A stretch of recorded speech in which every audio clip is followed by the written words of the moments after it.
All right, everybody, welcome into the Twin Flame weekly reading. Let's see where we go. Remember, as always, this can be just about you internally integrating your masculine and feminine, which is part of a spiritual path. This does not have to be about a relationship of any kind. Okay, if you're looking at the Twin Flame journey as a relationship journey, it's really not. It's much more about how are we integrating our masculine and feminine? How are we walking our spiritual path? How are we connecting with a person that is another soul? Nope, that is our soul. That is not another soul. That is our soul, who is also walking a path of healing, also walking a path that has mirror images back to us. Okay, so I'm going to put a little link here. This is a video I did a while ago about the types of twin flames. If you want to check this out, this video will help you understand the twin flame journey, what it is and what it is not. So this is not just about, a romantic connection. Twin flames can be anyone in your life. It is the same soul in two bodies, and you may travel it differently based on these different things that I put out in this video. Okay. So let's see where we go. It's not just a romantic relationship. I think most people who are progressed along the twin flame journey have recognized that. Okay, if you're new to twin flame information, if you've come across somebody who is just kind of freaking you out in all kinds of ways, there can be other reasons for that. So I want to try and help you understand why this person is in your life, what's going on with this person, why is this thing so crazy? This can be really indicative of your own personal soul's journey. Okay, so if you want to get more information about that, I have an Ascension group that meets every Wednesday. There's a link in the description box below. We talk a lot about these kind of connections and what's going on with them. Okay, all right, peace. That was my next word, peace. To be fair and go the distance. So some of you are trying to understand balance in your life, understanding commitments, long-term commitments. We have a full moon in Capricorn coming up, Saturnian energy of releasing responsibilities for certain relationships that weren't really meant to go the distance for us. Justice card here. Some of you could be legally unhooking yourself from another person in order to gain some peace. Some of you can be dealing with third-party situations in which one or both of you are married. There's all kinds of stuff going on. I want you to look deeper at what the purpose is for this relationship. It is not solely to bring you guys into union and to be married. That's kind of old school thinking. The purpose of twin flame relationships has to do with activating your soul's mission and purpose individually, and then having a mission and purpose with this person. Okay, so we'll talk more about that as I keep going here.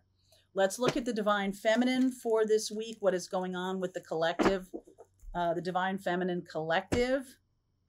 All right, there is definitely, I do believe that there are a lot of twin flames opening up in romantic relationships right now, because there's so many unhealthy patterns in our romantic relationships that you guys are here to clear them out. Okay, so if there's third party, if there's toxic shame, if there is whatever that is, depleting people of their energy, their vitality, their creativity, I feel like this full moon in Capricorn is going to help flush that right out. Okay, so feminine energy, the World, Ten of Swords, the Eight of Swords, bringing new belief patterns, teaching people about the new path. The feminine is really here to speak. To speak. I hesitate to use the word preach, but I feel like there's so many, this 10 of Swords and 8 of Swords. It's like, we got to bring these unhealthy mindsets sort of into an awareness, into an inspired awareness. It's not just like, yeah, your ideas are stupid. Yeah, you're wrong. That's not, because you know what people do? They go, they flush you. They don't listen to you. It's not about that. It's not about being preachy, really. It's about being either an inspiration in the world. It's about shining your light. That's why that's more effective than any kind of like, you're doing it wrong, you should be doing it this way. That's not really what we're here to do. We're here to shine a light on healthy relationship patterns. We're here to do that. We're here to, you know, love one another as I have loved you. We're here to do those kinds of things.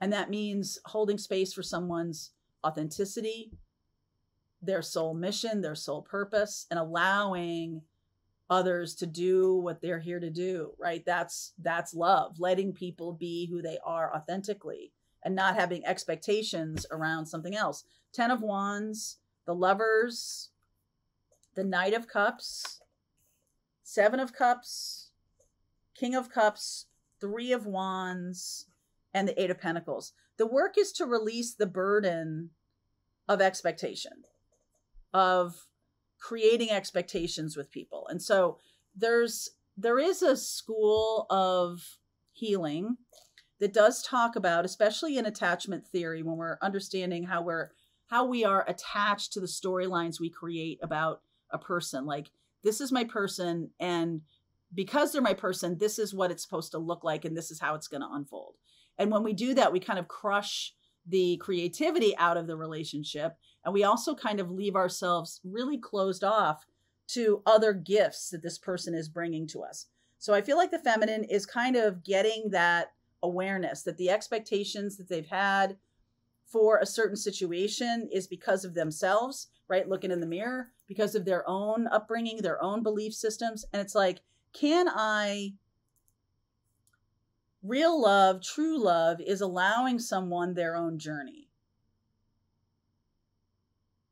and being supportive of that, holding space for that while doing your own mission and purpose.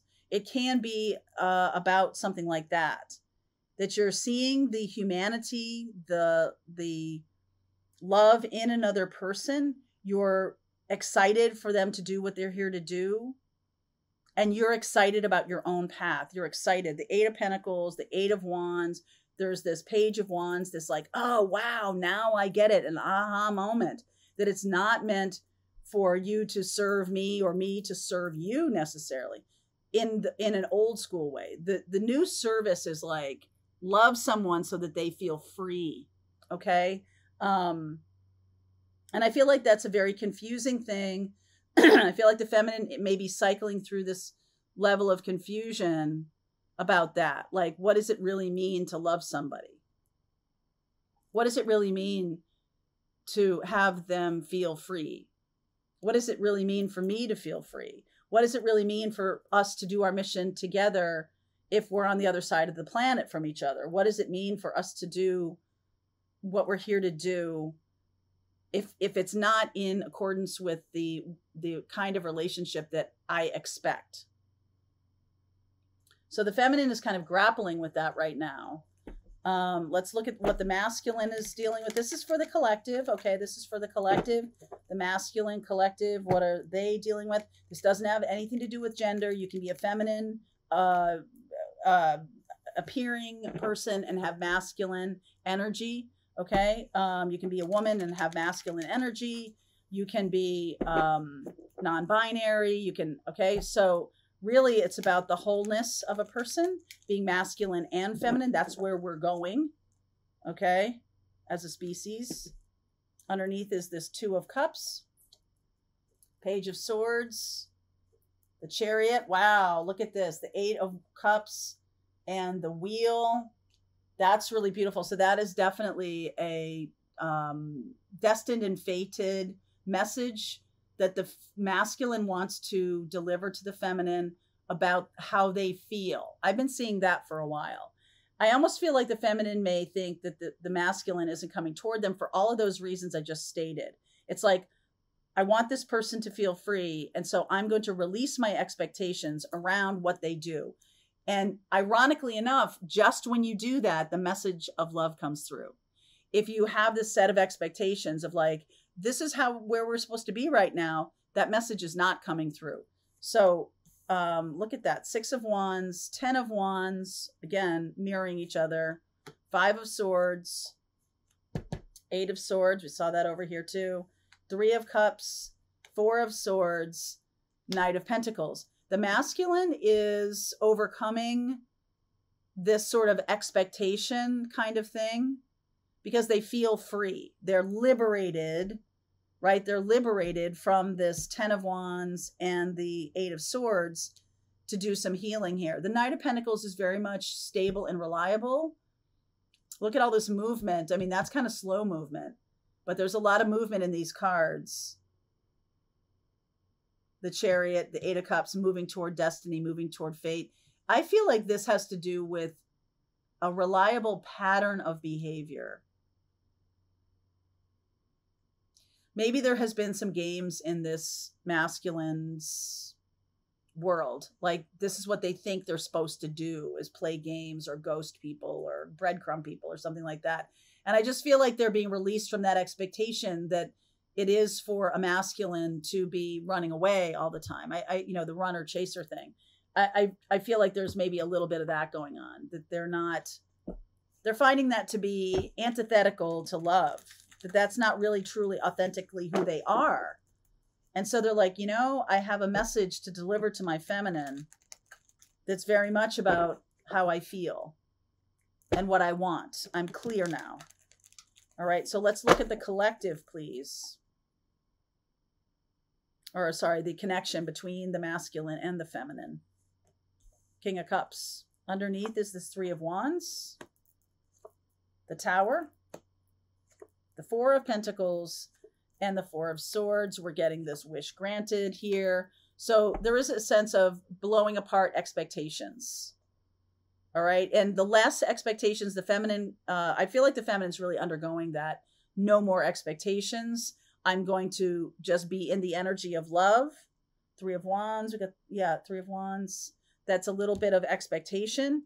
The King of Cups, the 4 of Wands, the 5 of Cups, Strength, 7 of Cups, Empress energy, and the Hermit. We're really going towards wisdom. And this letting go of expectations, I feel like, is the biggest, like such a massive shift in this divine feminine energy, divine masculine. The masculine's expectations of themselves that they be the chaser, the runner, and the feminine's expectations that they be the one who is waiting. The feminine needs to incorporate more of the masculine energy about I'm going to release my expectation that this person is going to create my happiness. I'm going to create my own happiness. The masculine is now feeling free to express their love, because it's not a where have you been? It's not an expectation. It's not a heavy thing. It's oh, I'm released now from the expectation of whatever it was. And now I can be free to say how I feel. Wow. Wow. Yes, we are going to get into this a little bit more in the extended. I'll pull cards for each zodiac sign to give you a little guidance on your own personal journey. So if this is related to your journey, there's a link in the description box below. I'll see you over there. All right, I hope you enjoyed that video. If it was helpful to you, please consider liking this video and sharing it with anybody who might have a need for similar kind of information. And if you like this video, check out these videos.